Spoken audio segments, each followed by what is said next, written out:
Hello，大家好，我係 David。嗱，前幾日咧同大家一齊分享咗咧用第一身試過咧送美團外賣啦，俾大家體驗一下送外賣嘅騎手啦嘅辛酸啦，等大家知道原來喺大陸打工係好辛苦，揾錢都好少嘅，咁亦都等大家珍惜喺香港揾錢咧，其實係好幸福嘅事嚟嘅。咁另外做咗幾日騎手之後咧，有啲觀眾問我咧就不如你試下揸滴滴啦。咁其實美團同埋滴滴咧都係我上年講咗好耐㗎啦，因為我都想教大家點樣去做嘅一個行業嚟，因為有啲觀眾啦或者長者啦，可能真係移居咗去大灣區之後咧，無以為繼啊，唔知點樣過日神啦嚇，唔一定賺錢嘅嚇，過日神啊，即係想揾下少少外快咁樣生活下嘅嚇，又或者真係想揾下啲收入幫補下屋企嘅話咧嚇，都有啲方法嘅，咁所以我就幫大家體驗咗送外賣點㗎啦。咁而家咧我真係要轉行啦，有啲觀眾叫我不如試下揸滴滴啦。咁其實我上年都想拍滴滴嘅，上年我都有條片介紹滴滴，不過無奈咧上年咧我因為申請滴滴嘅時候啦，我嗰個駕駛證係未夠3年嘅，所以我申請唔到啦。今年咧5月底咧已經過咗3年啦，所以我係可以合資格申請嘅。咁成個申請嘅流程咧，今日就同大家介紹一次啦。咁首先咧，我都唔知點入行嘅。咁我中山有個朋友 Jennifer 咧，佢都係揸滴滴嘅啊，佢都揸得，即證明香港人都揸得啦。咁我就喺嗰個抖音嗰度咧，就搜尋滴滴啦。咁佢經常推薦啲咩滴滴入行嗰啲，有啲經理要接洽你嘅。咁我隨便加咗個微信咧，呢個就係滴滴謝經理啊，咁同佢溝通啦。咁佢就話有一個滴滴出行司機中心嘅就喺寮步咁遠嘅。當初佢就話呢個地方嘅，咁但係我就冇去嘅。跟住佢就話咧，提供翻啲個人身份證啦、正反面駕駛證、正副頁啦，同埋半身相啦。報名係免費㗎，求其喺街度影咗張半身相俾佢。嗰時唔知做緊乜嘢，佢叫我攞呢個，俾咗張半身相你啦。跟住咧佢有條 link 嘅佢教你成個步驟嘅呢條 link 咧就係叫網約車申請平台啊，要註冊一個帳號嘅咁我就跟步驟註咗啦。佢密碼咧就叫我設置為1234566AA 嘅，咁我跟佢指示咧打咗呢個密碼啦，報好名之後咧截圖俾我啦。跟住我問佢邊度有溫習嗰啲考試題目嘅，咁佢就話可以下載一個叫做駕考寶典，揾到啲網約車試題嘅。佢話叫我唔使咁早睇定題目先嘅，審核通過先再睇都未遲嘅。跟住咧人證已經報咗名㗎啦，咁審核時間咧大概3個禮拜左右嘅，都有啲長嘅時間㗎。即係大家預咗申請咧就冇咁快嘅。嗰時咧就3月31號啦，問佢啦，4月1號就已經話我註冊未通過審嘅。後尾問下咩原因啦，原來佢話駕齡不夠咁樣佢話要夠3年嘅。因為我問的士，佢就話喺香港嘅駕證開始計嘅，就唔係話換證開始計嘅。但係佢堅持話要大陸嘅駕駛證3年嘅。跟住到今年5月底啦，我張駕證終於夠3年之後咧，我就再揾翻佢啦，話我想報名咁樣。佢就幫我提交嘅咁跟住咧佢話等審核嘅。咁隔咗一陣咧，嗰個短信咧就收咗啦。佢就話你嘅網約車考試咧已經通過咗初審㗎啦，請喺3個月內咧，本人攜帶身份證原件、駕駛證原件咧，同埋回執咧，就去到東莞市服務中心2樓綜合服務2區現場查驗等候考試嘅，需要本人現場考驗嘅咁亦都需要關注 I 管家微信公眾號啦。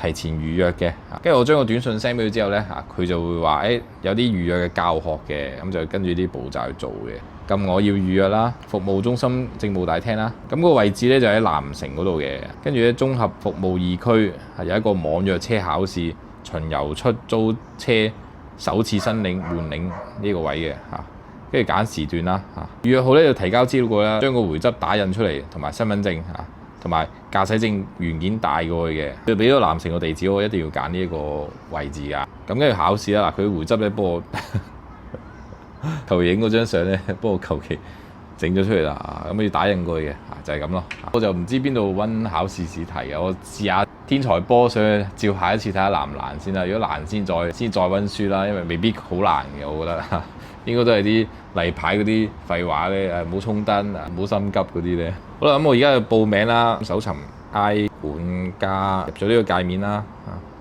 我要預約登錄人面識別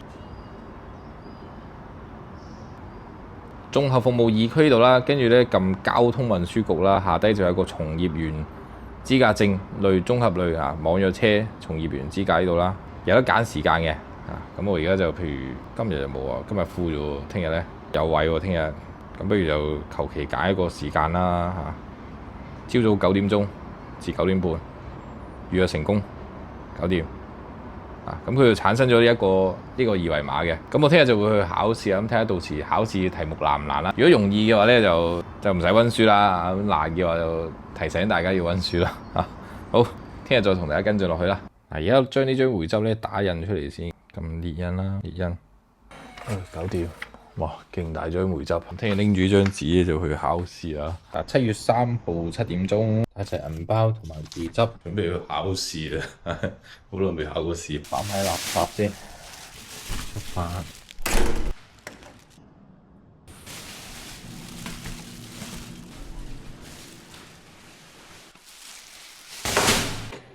開車，準備去考試啦。去東莞市政務服務中心。小事一桩，要去第幾個呀？99路，半個鐘揸過嘅。好啦，而家出發啦。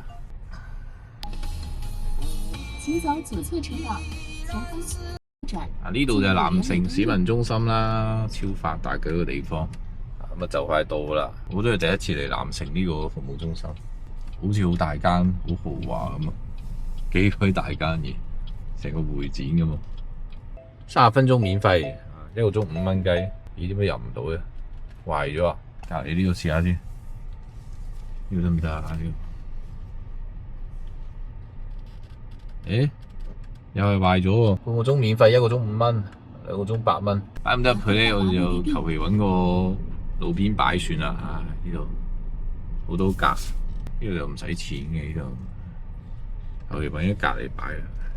好啦，到咗啦 ，P 貨食車，拎埋啲嘢，準備出發考試啊！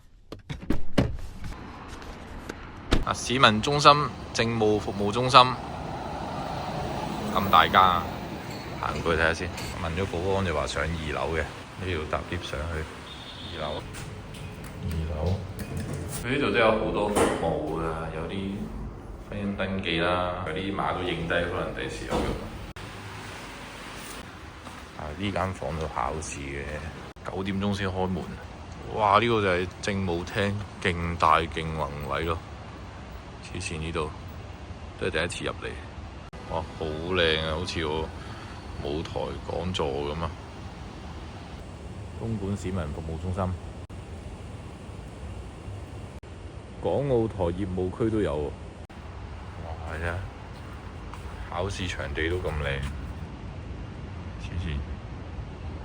勁誇張，而家8點鐘都未夠鐘，坐陣先。